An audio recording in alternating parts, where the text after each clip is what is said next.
15 years old, a prince was put to bed with his Spanish bride, and what happened that night would one day tear England away from Rome. The prince was Arthur, heir to the English throne.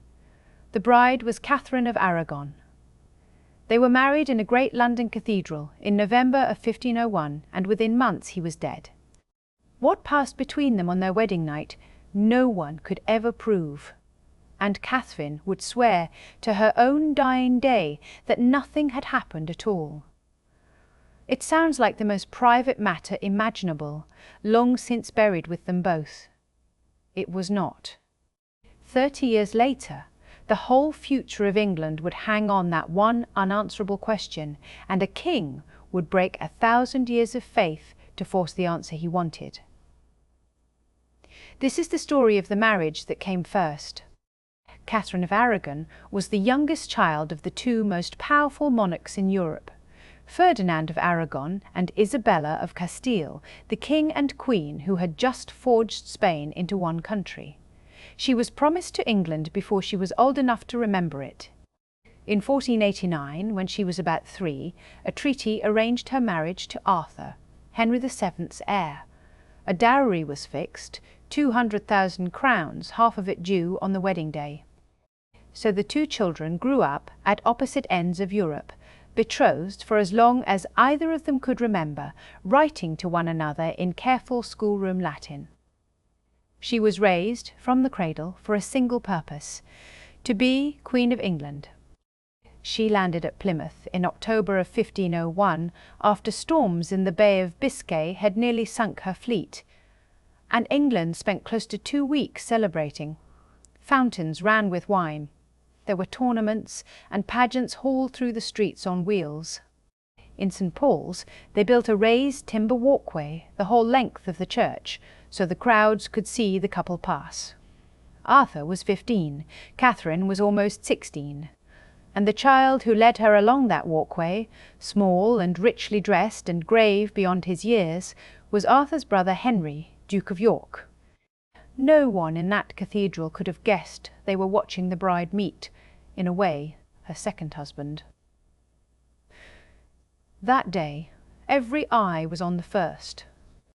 After the wedding, the young couple were sent west, to Ludlow Castle, on the Welsh border, where the Prince of Wales was to keep his court. There was some hesitation about sending Catherine at all.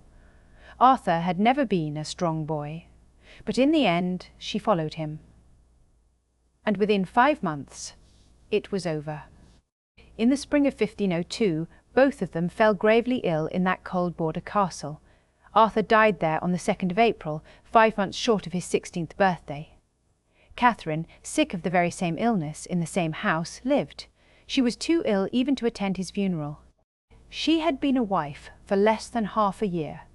Now she was a widow at 16, 1,000 miles from home. And here we reach the single most important question in this entire story. A question that would one day be argued in front of the Pope, help split a church in two, and decide the fate of a queen. Did Arthur and Catherine ever truly share a bed? On the answer to that one private thing hung everything that came after. In the eyes of the Church, a marriage completed in the flesh made Catherine fully Arthur's wife, and that would raise a barrier years later against her marrying his brother. But if nothing had ever passed between the two children at Ludlow, there was no barrier at all.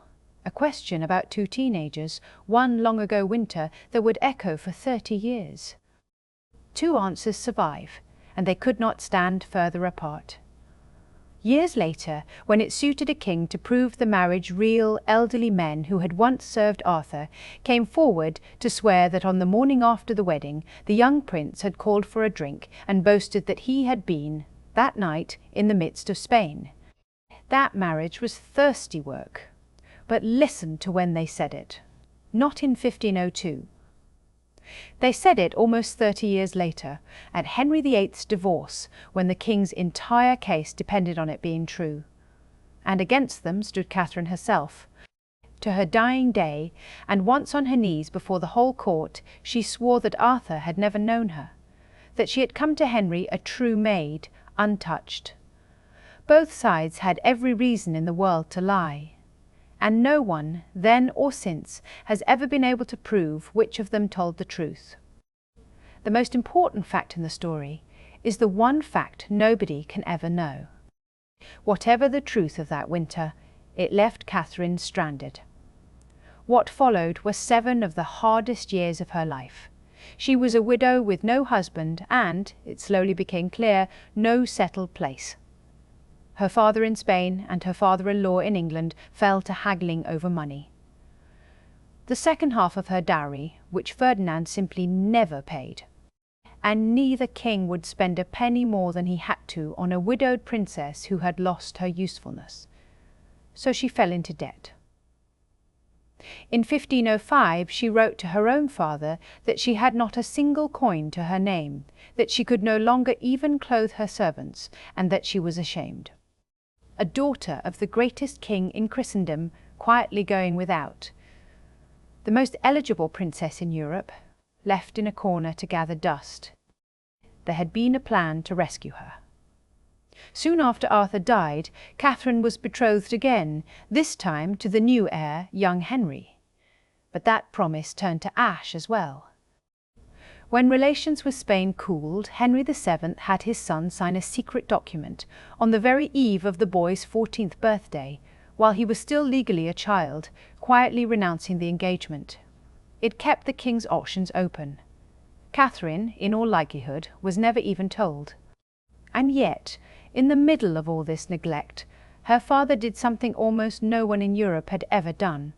He made his widowed daughter his ambassador to the English court, one of the very first women ever trusted with such a post. She held it on nothing, underfunded and constantly overruled. But she held it. Everyone around her had written her off. She simply refused to be written off. For Catherine to marry young Henry, after all, one last obstacle had to be cleared. Because she had been married to his brother, the Church required the Pope's blessing. Julius II gave it in a document that lifted the barrier of kinship. And it settled the unanswerable question of Ludlow in the only honest way it could. With a single, careful word. Perhaps. Perhaps the first marriage had been consummated, and perhaps it had not. Either way, the Pope declared, they were free to marry. In 1509, almost no one gave that little word a second thought. Then, old Henry VII died. And within weeks, the new king, 17 years old and, by every account, in love, married Catherine at last. After 7 years of waiting, of poverty, of being no one's first concern, she was crowned Queen of England at his side. She had outlasted all of it. She had won. And she had no idea that the word perhaps was a slow fuse, and that someone had already lit it. Everything Catherine became rested on a fact that could never be proven. Whether one sickly boy, one cold winter at Ludlow, had ever truly made her his wife. Settle that question for certain either way, and there is no divorce, no broken church, and perhaps no second queen at all. This story turned on a question no one could answer. My novel, Divorced Not Dead. This time takes the 2 deaths that end the larger story, Catherine of Aragon's and Anne Boleyn's, and asks what if they had lived. Everything I have told you is what the documents say happened. The book is what might have. You will find it linked below. And if you want more of both, the true history and the fiction that grows out of it, subscribe. There is a great deal more of this to come.